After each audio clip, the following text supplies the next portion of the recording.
Ibig sabihin, this is the one na substance ng salvation. Sangkap ito ng kaligtasan, ang repentance. So, ang pagsisisi, ang sabi dyan, repentance is an essential prerequisite and a necessary heart condition in order for a person to be forgiven and spared from the penalty of sin. That penalty is being eternal torment in hell. So, ang pagsisisi daw ay mahalaga, essential, na kinakailangan ng tao at yung kondisyon ng kanyang puso. Ang isang tao ay mapatawad at maligtas sa parusa ng kasalanan para hindi siya doon mapunta saan? Sa pagdurusa doon sa impyerno. Totoo ba na may impyerno? Sino pong naniniwala ng may impyerno? Taas ang kamay. O, di ba? Lahat? Parang dalawa lang yung nagtaas at saka si Raymart. So, may impyerno mga kapatid. So, at ang pagsisisi sa kasalanan ay hindi mula saan? Nung lumaki ka sa church. Yung lumalaki ka na sa church, na hindi ka nakapatay, hindi ka nagnakaw, nagbibigay ka ng ulam sa kapitbahay mo, nagpapautang ka kasi hindi mo na alam kung saan gagamitin yung pera mo. So, hindi ganun po ang pagsisisi. So, ano ba talaga yung pagsisisi? Ang sabi dito, what is repentance? Ang sabi diyan, is a heartfelt sorrow for sin, a renouncing of sin, and a decision to forsake it. Ano pong ibig sabihin? Repentance is buong mong puso o may puso ka ng kapighatian sa kasalanang ginawa mo. At nais mo nang iwan at itakwil ang kasalanang ito. Tama? You have sincere commitment po, nakamuhian ang kasalanan at hindi mo na ito uulitin. Kasi nais mo nang sumunod sa Panginoon. Amen?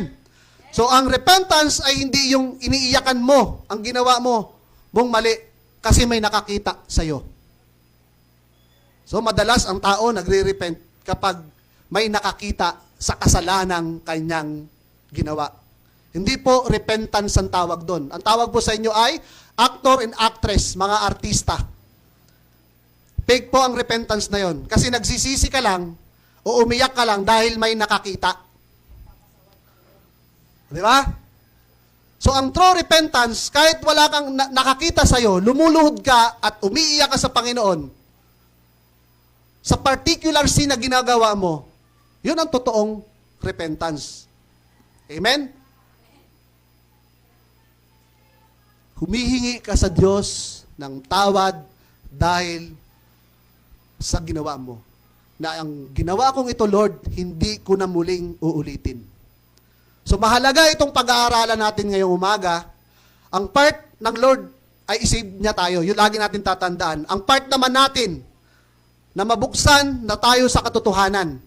Na ma-realize natin na grabe pala ang ginawa o pag-ibig ng Lord sa akin. Nakita mo na ngayon, nung nagre-repent ka, na tao na nabuksan ka sa katotohanan. Nabuksan yung spiritual eyes mo. Na grabe ang ginawa sa iyo ng Lord na tinubos ka niya sa kasalanan. So, hindi pala tawa ang ginagawa ko, kaya I need to repent. Amen? So, napaka-strong ng mga verses na binasa natin kanina. Kaya sabi dyan, walang kapatawaran ang kasalanan kung walang totoong pagsisisi. At hindi kumpleto ang substance ng salvation kung sa part natin, walang pagsisisi, mga kapatid, o repentance. Kay Christ, kumpleto eh. So, hinihintay sa iyo ni Christ ang totoo mong pagsisisi, na magsisi ka. Kaya po natin ito pinag-uusapan. Maaring matagal na tayo naglilingkod, pero wala talaga tayong totoong pagsisisi.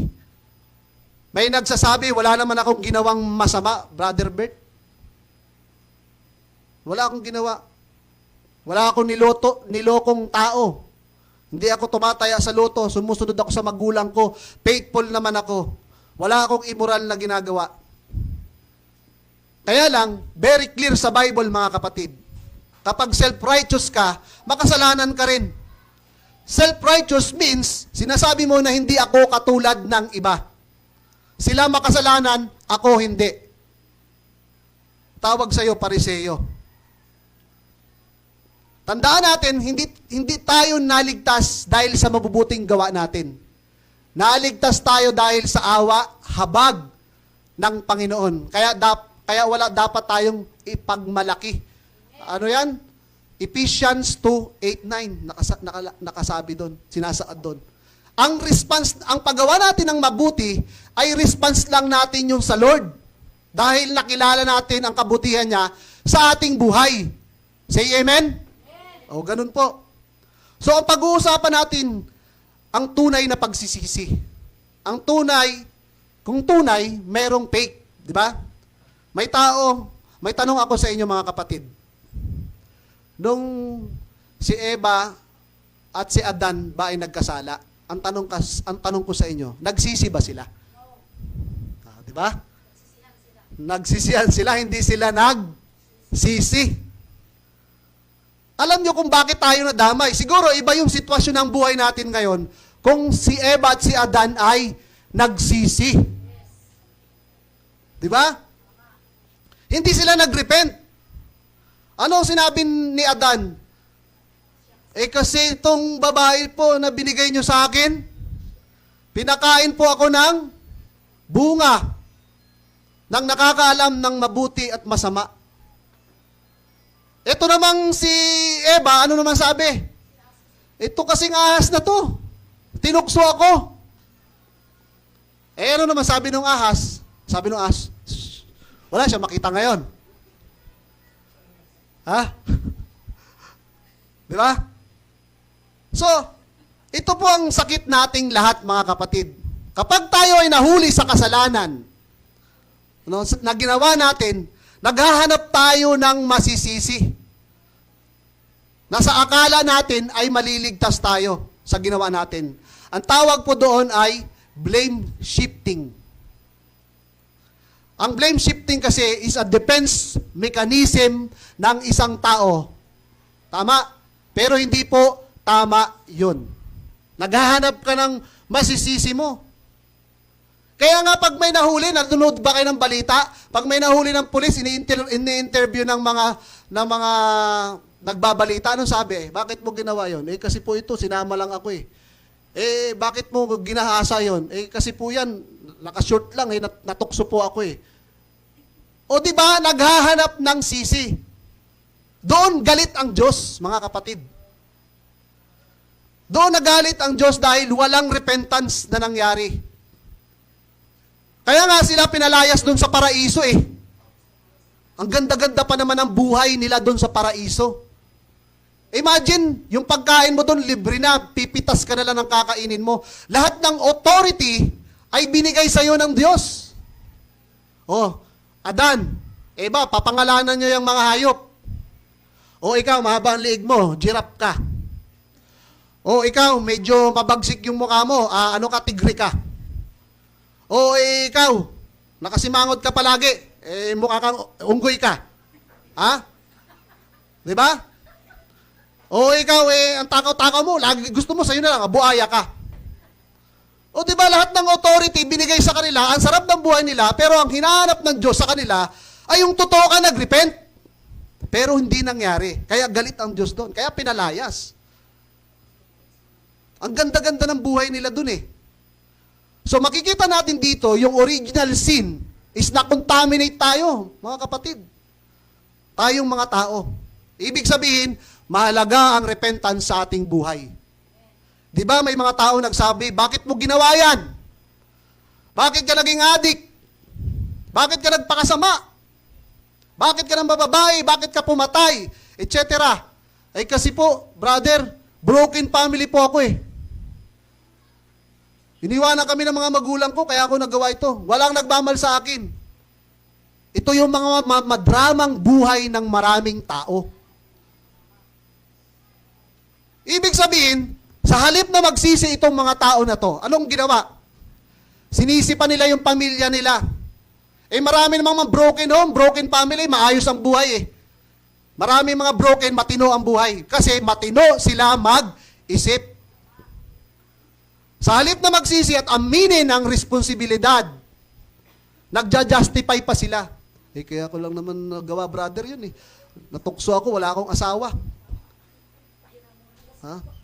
Kasi kaya nanghiram mo ako ng asawa. Tama? Kaya marami pa rin na sa atin na naglilingkod, hindi pa rin na okay ang buhay. Ito yung missing link na nawala sa substance ng salvation ng marami.